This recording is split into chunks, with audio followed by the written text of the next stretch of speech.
Hello everyone, welcome back to my channel. আশা করি সবাই ভালো আছেন, আমরাও ভালো আছি। আজ হচ্ছে শনিবার সকাল। সাধারণত শনিবার আমার একদমই ব্লগ করা হয় না, কিন্তু শনিবার আজকাল সকাল সকাল উঠে পড়ি, কারণ সামারটা আসতেই আর বিছানায় শুয়ে থাকতে ইচ্ছা করে না। এমনি সূর্য উঠে যায় 5:30টার সময়, তারপর থেকে চারিদিকটা আলো হয়ে গেলেই আর যেন শুয়ে থাকতে ইচ্ছা করে না, মনে হয় বাইরে গিয়ে একটু ঘুরে বেড়াই। তারপর আজ তো শনিবার, এমনি অন্যান্য দিনের মতো আজ অতটা কাজ নেই, আর কাজ থাকলেও জানেন তো আমি আর করি না। মনে হয় এই স্যাটারডে আর সানডেটা একটুখানি অন্যরকম করে কাটাই। দেখবেন সারা সপ্তাহ যে কাজের এনার্জি পাই, এই দুটো দিন একটুখানি অন্যভাবে কাটানোর সেই আশাতেই, মানে এই দুটো দিন এত সুন্দর করে কাটানোর চেষ্টা করি যাতে পুরো সপ্তাহটা আমার কাজে কাজে বেশ ভালো মতো এনার্জি নিয়ে কাটে। তাই বিছানায় শুয়ে আর দিনটাকে নষ্ট না করে সকালবেলায় উঠে স্নান করে পুজোটা আগে সেরে নিচ্ছি।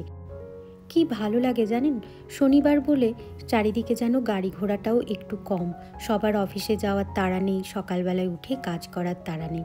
তাই পুরো পাড়াটা কি সুন্দর, শান্ত, নিঝুম, শুধু পাখির আওয়াজ আর বাতাসে নড়ে পাতার খসখস সেই আওয়াজটাই কানে ভেসে আসছে।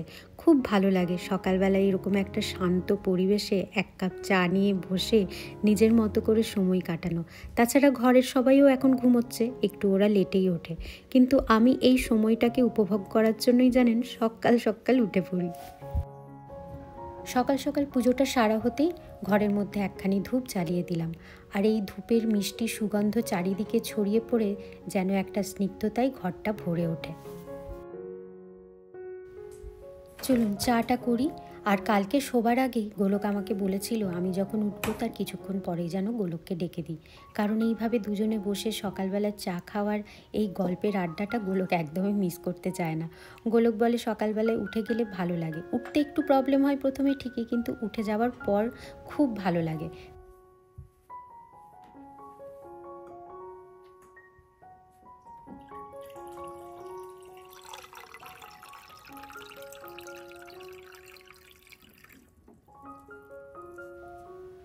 চলুন চা তো বসিয়ে দিয়েছি, চাটা ওখানে আগে হোক, মানে ফুটে উঠুক, ততক্ষণ আমি এখানে বসে একটু জলটা খাই।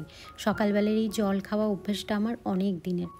শীতকালে বেশ কিছুদিন জিরে ভেজার জল খেতাম, সকালবেলায় উঠে ওরকম উষ্ণ জিরে ভেজা জলটা বেশ ভালোই লাগতো, তাতে গ্যাসের প্রবলেমটাও অনেকটা কমেছিল। তবে এখন আবার একটুখানি বন্ধ রেখেছি। যে কোনো জিনিস দেখেছি খুব বেশি দিন কন্টিনিউ ইউজ করলে সেটার যে এফেক্ট সেটা চলে যায়, মানে সেটার খেতে বা করলে যে এফেক্টটা আসে সেটা পরবর্তীকালে অতটা পাওয়া যায় না। তাই কিছুদিন বন্ধ রেখে আবার তারপরে চালু করি। সেই রকম এখন আমি কিছুদিন বন্ধ রেখেছি, তারপরে আবার কিছুদিন পর আমি ওটা খেতে থাকবো।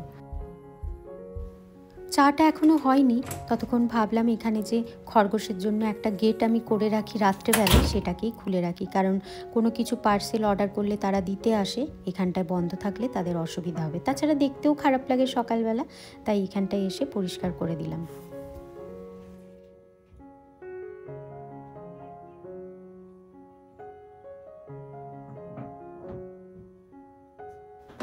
চা ফুটে গেছে, আর শনি রবিবার আমরা চেষ্টা করি একটুখানি দুধ চা খাওয়ার, ভীষণ ভালো লাগে। এমনিই তো পুরো সপ্তাহটা কন্ট্রোল করি, দুধ চা খাই না, কিন্তু এই শনি রবিটা আর পারি না, মনে হয় ধর আর ভালো লাগে না, একটুখানি অন্যরকমভাবে কাটানোর জন্য এই দুধ চাটার খুব প্রয়োজন। আর এখানে গুবলুও উঠে গেছে, ওর জন্য একটা স্যান্ডউইচ ছিল, সেটাকে গরম করতে দিয়েছিলাম এয়ার ফ্রায়ারে, গরম হয়ে গেছে, ওকেও দিয়ে দিচ্ছি। ও এখন টিফিনটা খেয়ে নিলে এখন আমাদের চায়ের আড্ডা অনেকক্ষণ চলবে, নইলে ওই একটা পেছনে তাড়া থাকে, খিদে পেয়ে গেছে ওকে, ওর জন্য টিফিন বানাতে হবে, তাই স্যান্ডউইচটা ছিল সেটা আমাকে আজ বাঁচিয়ে দিয়েছে। ওই যে চলে এসেছে আমার চায়ের সঙ্গী, সকাল সকাল উঠে পড়েছে। আগে আগে দেখতাম গোলক স্যাটারডে সানডে সকাল সকাল উঠে পড়তো, উইকডেজে একদমই উঠতে চায় না, বলে আবার উঠলেই অফিস, একটু লেট করে, কিন্তু শনি আর রবি দেখতাম তাড়াতাড়ি উঠে পড়তো। আর এখন হয়ে গেছে পুরো উল্টো, অফিসের জন্য ভীষণ তাড়াতাড়ি যেহেতু উঠতে হয়, তাই শনি রবিটা চেষ্টা করে একটু লেট করে উঠতে। তবে এই স্যাটারডে সানডে আমাদের কোথাও কোনো প্ল্যান নেই এবারে, তাই বললো চলো সকাল থেকে বেশ ভালো করে শুরু করি দিনটা। তাই সকালবেলায় দেখুন দুজনে 2 কাপ চা নিয়ে এসে গল্পের আসর শুরু করেছি। সারাদিন চলতে থাকে দুজনের মধ্যে খুনসুটি। গোলক অ্যাকচুয়ালি ও চুপচাপ থাকতে পারে না, ও প্রচণ্ড একটা মানে কি বলবো মজার মানুষ। সারাক্ষণ এর পেছনে তার পেছনে লাগা, তাকে রাগানো, আর আমাকে তো একটু রাগালেই আমি রেগে যাই। সারাদিন শুধু এই করতে থাকে। তার মধ্যেই চলে এসেছে সকালবেলায় বাইরে বাগানে। বললাম বাগানটায় একটু দেখো, এখানটায় আমি গাছ লাগাতে পারছি না, একটু বেড়া দেওয়ার ব্যবস্থা করতে হবে। তো তাই ও এখানে মেপে নিচ্ছে এই জায়গাটা কতটা বড় বেড়াটা অর্ডার করতে হবে। এবারে বেড়া না দিলে একদমই গাছ লাগাতে পারবো না। আর এই বেড়াগুলো যে বানিয়েছিলাম একদমই দেখতে পাচ্ছেন ভালো হয়নি, পুরো শুয়ে পড়েছে। তো এবারে একদম অর্ডার করব অ্যামাজন থেকেই। শনিবার বলে কথা, আর ভালো কিছু রান্না করব না সেটা হতে পারে? মাংস দেখেই যেন বুঝতে পাচ্ছেন যে আজকে মাটন বিরিয়ানি হবে। হ্যাঁ, সাধারণত আমি চিকেন বিরিয়ানিই করি, কারণ ওটা গুবলুর পছন্দ, কিন্তু আজকে গোলকের পছন্দে হবে। এখানে দেখুন ম্যারিনেট করা মাটনটার মধ্যে আরও কিছু জিনিস দিয়ে দিলাম, যেমন দই, আদা বাটা, রসুন বাটা, একটু কাশ্মীরি লঙ্কার গুঁড়ো, জিরে গুঁড়ো, ধনে গুঁড়ো, তারপরে বিরিয়ানি মশলা, এটা আমি ঘরেই বানাই। সাথে দিলাম এখানে অল্প একটু লেবুর রস, ধনেপাতা, কাঁচা লঙ্কা, আর দিয়ে দেবো বেশ কিছুটা ঘিটা দিয়ে ম্যারিনেট করলে বেশি ভালো লাগে। আর দিয়ে দিচ্ছি অল্প একটু গোলাপ জল, কেওড়া জল সাথে দিয়ে এটাকে ভালো করে এবার মিক্স করে নেবো। এখনও একটা জিনিস দিতে বাকি আছে, তবে আগেই ম্যারিনেটটা করে নিই, তারপরে দেব।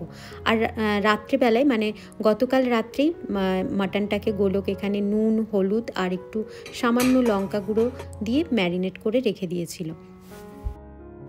ম্যারিনেট করা মাটনটার মধ্যে একটুখানি বেরেস্তা দেবো, তাই এখানে পেঁয়াজ কেটে দেখুন একটা ফ্রাই প্যানের মধ্যেই ভেজে নিচ্ছি। আজকে আর ডিপ ফ্রাই করছি না, এখানেই একটু বেশি করে তেল দিয়ে পেঁয়াজটাকে ভেজে নিচ্ছি। তাতেও দেখুন বেশ ভালোই হয়েছে। আর এই বেরেস্তা দেওয়ার কারণই হচ্ছে এক তো টেস্ট ভালো হয়, তারপরে মাংসের কালারটাও কিন্তু দারুণ আসে। হবার পর আপনারা বুঝতে পারবেন। এখানে প্রেশার কুকারের মধ্যে আবার একটু সর্ষের তেল দিয়ে দিয়েছি, তার মধ্যে আবার কিছুটা পেঁয়াজ এখানে ভেজে নিচ্ছি। যেহেতু ওখানে বেরেস্তা দিয়েছি তাই খুব বেশি পেঁয়াজ এখানে আর ভাজছি না। পেঁয়াজটা দেখুন বেশ লাল লাল করে ভাজা হয়ে এসছে। এবারে ম্যারিনেট করে রাখা মাটনটা এটার মধ্যে দিয়ে দেব। এবারে মাটনটা আস্তে আস্তে কষাতে থাকবো, যতক্ষণ না কষে আসবে ততক্ষণ এটাতে জল দিয়ে সেদ্ধ করতে দেব না। আর একটুখানি কষানোর পর এর মধ্যে আলুগুলো দিয়ে দিচ্ছি। মাটনটা কষতে কষতেই কিন্তু আলুগুলো সেদ্ধ হয়ে যায়, তাই প্রথমেই দিয়ে দিই। আলুগুলো সেদ্ধ হয়ে গেলে আলুগুলো তুলে নেব, তারপরে মাটনটাতে অল্প একটু জল দিয়ে পরে সেদ্ধ করব। বেশ কিছুক্ষণ হয়ে গেছে, মাটন থেকে বেশ ভালো মতো জল বেরিয়েছে, আর সেই জলে আলুগুলোও কিন্তু ভালো মতো সেদ্ধ হয়ে গেছে। এবারে আলুগুলোকে তুলে নেব। আলুগুলোকে তুলে নিয়ে দেখুন মাংসটা আরও ভালো করে কষিয়ে নিতেই এখানে কি সুন্দর তেল ছেড়ে বেরিয়ে এসেছে। তবে এর মধ্যে খুব বেশি জল কিন্তু দেব না, জাস্ট সেদ্ধ হওয়ার জন্য যেটুকু জলের প্রয়োজন সেটুকু অল্প একটু দিলাম, যাতে নিচে না লেগে যায়। তারপরে যদি এক্সেস জল হয়ে থাকে তারপরেও আবার জলটাকে কিন্তু মেরে নিতে হবে, মানে জলটাকে পুরো ড্রাই করে নিতে হবে। বেশ কিছুক্ষণ হয়ে গেছে, এবারে প্রেশার কুকারটা খুলে দেখছি কতটা কী রকম জল আছে। মোটামুটি জল শুকিয়েই গেছে। আর এখানে দেখুন মাংসের রঙটা কি দুর্দান্ত এসেছে। আমি মাটন বিরিয়ানি করি, মাংসের এই রঙটা আমার ভীষণ ভালো আসে, তো তার কারণটাও আপনাদের জানিয়েছি কেন। আর এখানে মাংসের যে ফ্যাটটা সেটা একটু তুলে রেখে দিয়েছি। রাইসও সাইডে করে নিয়েছিলাম। রাইস তো জানেনই আমি রাইস কুকারে করি, যতটা চাল দিই তার ডবল জল লাগে, কিন্তু বিরিয়ানির চালের জন্য কিন্তু আমি ততটা জল দিই না। ধরুন 2 কাপ আমি চাল নিয়েছি, সেখানে 4 কাপ জল লাগবে, তো 4 কাপ জল না দিয়ে আমি ওখানে 2.5 কাপ কি 3 কাপ জল দেব, মানে যতটা জল লাগে তার থেকে বেশ কিছুটা জল কম দিই, তবেই বেশ ভাতটা ঝরঝরে হয়। আর এখানে দেখুন ভাতটাকে আমি আগে একটা লেয়ার দিয়ে দিলাম, মানে রাইসের একটা লেয়ার দেওয়ার পর পুরো মাটনটা এখানে দিয়ে দিলাম, তার মধ্যে আলুগুলোও দিয়ে দিলাম। এবারে লাস্টে যে রাইসটা বেঁচে আছে সেটা পুরো ওপরে দিয়ে দেবো। আর হ্যাঁ, রাইসটা বানানোর সময় অবশ্যই ড্রাই স্পাইসেস, তার মধ্যে অল্প ঘি আর স্বাদ মতো নুন মিষ্টি তো দিতেই হবে। আর এখানে দেখুন আমি দুধের মধ্যে বেশ কিছুটা ঘি, কেওড়া জল আর ফুড কালার মিশিয়ে দিয়ে দিলাম। আপনারা চাইলে কেশরও দিতে পারেন ফুড কালারের বদলে। আর দিচ্ছি এখানে যে ফ্যাটটা তুলে রেখেছিলাম মাটনের সেটা, আর এখানে এখন ছড়িয়ে দিচ্ছি বিরিয়ানি মশলা। এটা কিন্তু আমি বাড়িতে বানাই, আমার আগের অনেক ভিডিওতে কিন্তু শেয়ার করেছি। আর এখানে এখন লাস্টে দিয়ে দিচ্ছি খোয়াটা অবশ্যই দিই মাটন বিরিয়ানিতে, এর একটা যেন অন্যরকম টেস্ট আনে। আর এখানে একটা ফয়েল দিয়ে ভালো করে প্যাক করে নিচ্ছি। আর আপনারা তো জানেনই যে আমি সবসময় বিরিয়ানি ওভেনে বানাই, মানে ওভেনে বেক করি। তো চলুন, হয়ে গেছে, এবারে ওভেনে দিয়ে দিই। 350 ডিগ্রি ফারেনহাইটে 40 মিনিটসের মতো রেখে দেবো। আপনারা চাইলে 300 থেকে 350-র মধ্যেই রাখতে পারেন। আর যদি 300 রাখেন তাহলে বিরিয়ানিটাকে আরেকটু বেশিক্ষণ রাখতে হয়। সেটা ডিপেন্ড করে কার ওভেনে কতটা বেশি গরম হয়ে যায় তাড়াতাড়ি। তো যাই হোক, 40 মিনিটস মতো হয়ে গেছে। চলুন এবার দেখি বিরিয়ানিটার কি অবস্থা। বাড়িতে বানানো এই মাটন বিরিয়ানি কিন্তু বড় বড় অনেক রেস্টুরেন্টের বিরিয়ানিকে হার মানাবে। আপনারা একবার ট্রাই করে দেখতে পারেন। দাদা বৌদির বিরিয়ানিও খেয়ে এসেছি। গোলক বলে অনেকটা নাকি দাদা বৌদির বিরিয়ানির মতোই হয়। এর আগে অনেকবার শেয়ার করেছি। আসলে বিরিয়ানিটা এত ভালো হয় তাই ভাবলাম আর একবার আপনাদের সাথে শেয়ার করি। আর দেখুন কি ঝরঝরে হয়েছে। রাইসগুলো একদম কিন্তু পুরো ভাঙেনি, মানে একদম গোটা গোটা আছে। ভীষণ ভালো লাগে। আর আলুও দিয়েছি। মাটন বিরিয়ানি হবে আলু দেবো না তা কি হতে পারে? ভীষণ ভালো লাগে আমার মটন বিরিয়ানিতে আলু খেতে। তো যাই হোক, দারুণ একটা গন্ধ বেরিয়েছে। চটপট চলুন এবার বসে পড়ি, আর অপেক্ষা করা যাবে না। এমনি অনেকটা দেরি হয়ে গেছে এই বিরিয়ানি বানাতে গিয়ে। হতো না দেরি, আসলে এর সাথে তার সাথে কথা বলতে গিয়ে ফোনে একটু লেটই হয়ে যায়। আর যেহেতু একটা ফোন থেকেই আমি ভিডিও করি আর সেটা থেকেই মানে ইউজ করি ফোনের জন্য বা অন্য কাজে, তাই একটু লেট হয়ে গেল। তো যাই হোক, এই হলো আজকের সানডের লাঞ্চ, মাটন বিরিয়ানি। কেমন হয়েছে? ভালো হয়েছে। আর এখানে রায়তা বানিয়েছি সব দিয়ে, পেঁয়াজ, শসা, ধনেপাতা, লঙ্কা। আর ছোট বাটি দিও তো। ছোট বাটি করে দেবো রায়তা? অত বড় দিলে ঠিক আছে, নাও না, তুমি তো লাগে অনেকটা রায়তা। নুন মিষ্টি সব ঠিক আছে? একদম পারফেক্ট। চলুন, আমিও বসে পড়েছি। আর থাকা যাচ্ছে না, কি ভালো যে লাগছে খেতে। আর মাংসটাও সেদ্ধ হয়েছে একদম সুন্দর।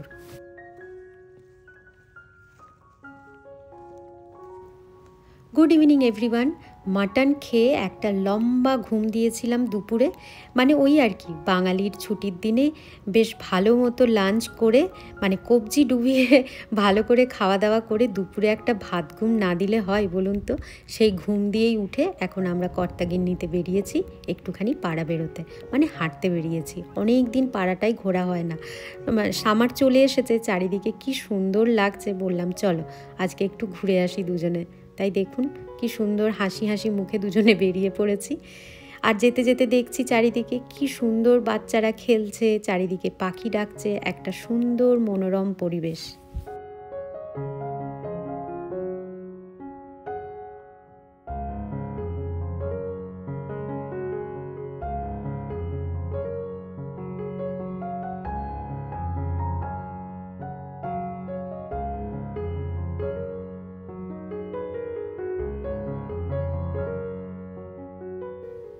চারিদিকটা কি সুন্দর ছবির মতো দেখুন, ঘাসে চারিদিকটা ভরে উঠেছে একদম। আর যেই লেকগুলো এতদিন পুরো স্নোতে জমেছিল, এখন সেগুলো টলটল করে জল বইছে। আর তার মধ্যেই পড়ছে সারি সারি দেওয়া যেই বাড়িগুলো, তার ছায়া। এগুলো দেখে পুরো মনে হয় না যে রূপকথার কোনো গল্পের বইয়ের একটা ছবি যেন উঠে চলে এসেছে। মিনেসোটাতে এখন চেরি ব্লসমের সিজন চলছে, তাই দেখুন গাছে গাছে পুরো চেরি ব্লসমে ভর্তি হয়ে গেছে। কি অপূর্ব রং।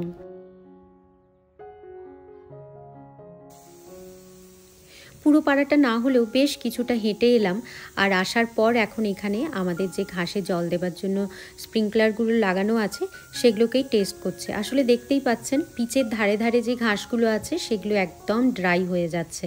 পিচ একটু গরম হয়ে যায় তাড়াতাড়ি, আর এই গরমেই কিন্তু ঘাসগুলো নষ্ট হয়ে যায়। আসলে গোলক ওটাই টেস্ট করছে যে জলটা ঠিকঠাক পাচ্ছে কিনা। দেখছে অনেকগুলো স্প্রিংকলারের থেকে জল ঠিক করে পাচ্ছে না, মুখগুলো ঘুরে গেছে অন্যদিকে, ও সেগুলোকেই এখানে ফিক্স করে দিচ্ছে।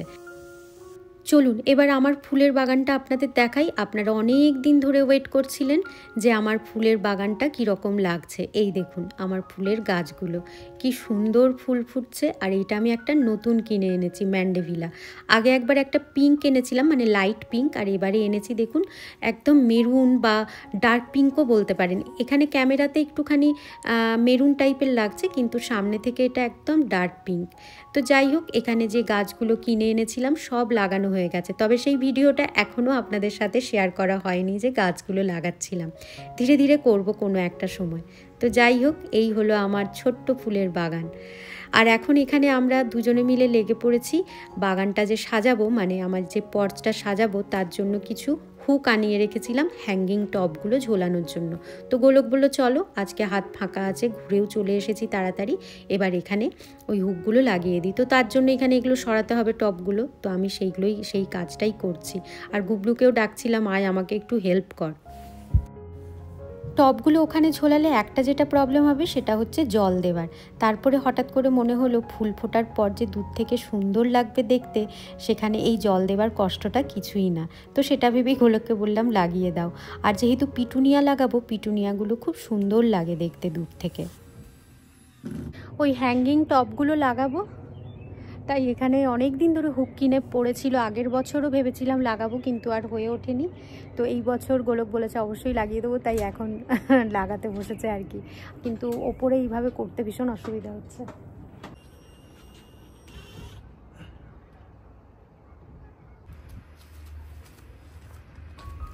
Good morning everyone. আজ হচ্ছে নেক্সট ডে, মানে সানডে। সকালবেলায় গোলক আর গুবলু বেরিয়ে গেছে, ফুটবল ম্যাচ আছে ওদের দুজনেরই। আর আমি সকালবেলায় উঠে চা খেয়ে লেগে পড়েছি, আরও কিছু গাছ লাগানোর আছে সেগুলো। এখানে দেখুন বড় টবটা ব্যাকইয়ার্ড থেকে নিয়ে আসছি, প্রচণ্ড ভারী। এক তো মাটিটা ভিজে, তার মধ্যে টবটাও কিন্তু কম ভারী নয়, সেটাকেই বয়ে বয়ে ওখান থেকে আনছি। ওই যে ম্যান্ডেভিলাটা দেখালাম আপনাদের কালকে, সেটাই। এই যে এই গাছটা ওই বড় টবটাই লাগাবো। এটা অ্যাকচুয়ালি লতিয়ে ওঠে গাছটা, এই সামনেটায় বাড়ির মানে সামনের দিকটায় লাগালে খুব সুন্দর লাগবে দেয়াল বেয়ে উঠলে। তো এখানেই যে পুরনো মাটিটা ছিল, সেই মাটিটার মধ্যে অল্প একটু ফার্টিলাইজার দিয়ে দিচ্ছি। যেহেতু পুরনো মাটি, জলে পুরো যা পুষ্টি থাকে ওর ধুয়ে চলে যায়, তাই একটু ফার্টিলাইজার দিয়েই লাগাবো। এখানে এই ফার্টিলাইজারটা আমি ইউজ করি, এটা আমি অ্যামাজন থেকে আনিয়েছি, তাই দেখালাম আপনাদের। যদি আপনাদের প্রয়োজন হয় কখনো, আপনারাও আনাতে পারেন।